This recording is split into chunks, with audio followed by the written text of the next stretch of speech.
שבזי בכנסת, חברת הכנסת נורית קורן.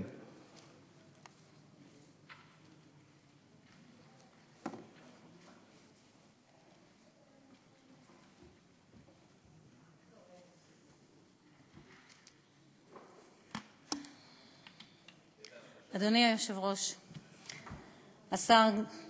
כבוד השר דוד אזולאי, גברתי השרה מירי רגב, חברי חברי הכנסת, אני מתרגשת לעמוד מעל בימת הכנסת בציון יום מיוחד לזכרו של רבי שלום שבזי, זכר צדיק לברכה. מאז בחירתי לכנסת ישראל, אני פועלת מתוך אמונה פנימית עמוקה לקיומו של יום העוסק ביהדות תימן, בבית הזה, אשר מייצג את כל עדות ישראל. יום זה הוא יום בעל חשיבות אישית עבורי. מורשת יהדות תימן הינה נוף ילדותי, ואבי שלמה מנצורה ואמי פנינה זביב, אשר עלו מתימן בשנת 1949, הקפידו לשמור ולהנחיל את התרבות העשירה שהתפתחה ב2000 שנות גלות. בכל שבת, לאחר ארוחת השבת החגיגית ובזמן הג'עלה, אבי היה פותח את הדיוואן. אני רק רוצה לומר לאנשים שצופים בי כרגע, הדיוואן זה כל שיריו של רבי שלום שבזי, ששם אנחנו אומרים את כל השירים בערב שבת, וגם אנחנו מנעימים גם בשבע ברכות. תמיד אנחנו יושבים בשבע ברכות, וזה השיר שתמיד נפתח.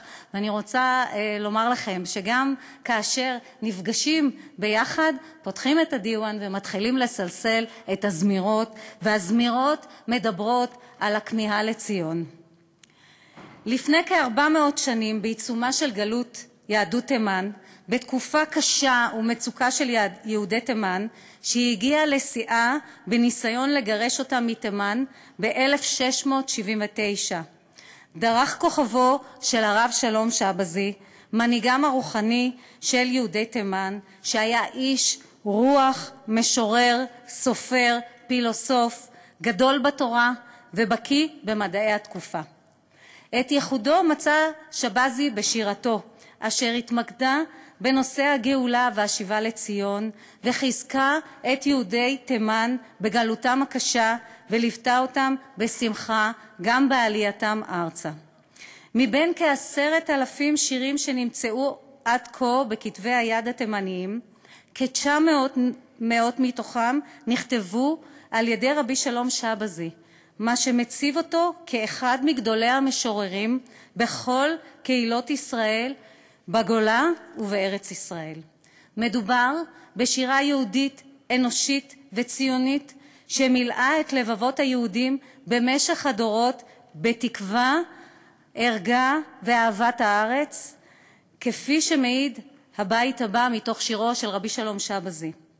אהבת הדסה על לבבי נקשרה, ואני בתוך גומה פעמי צוללים. לו יש רשות לי אעלה את חברה תוך שערי ציון אשר הם נהללים. תודה רבה לך, חברי, שאתה שר. כן, תודה. אהבת הדסה על לבבי נקשרה. אבל אני אמשיך. אפשר לעשות מקהלה, חבר הכנסת אילן גילאון. תודה. אני בשביל המעמד, הייתי... כן. תודה רבה. תודה. אתה רואה שאני לא מפריע, שלא יחשדו בי שאני אומר משהו שלא צריך, אבל...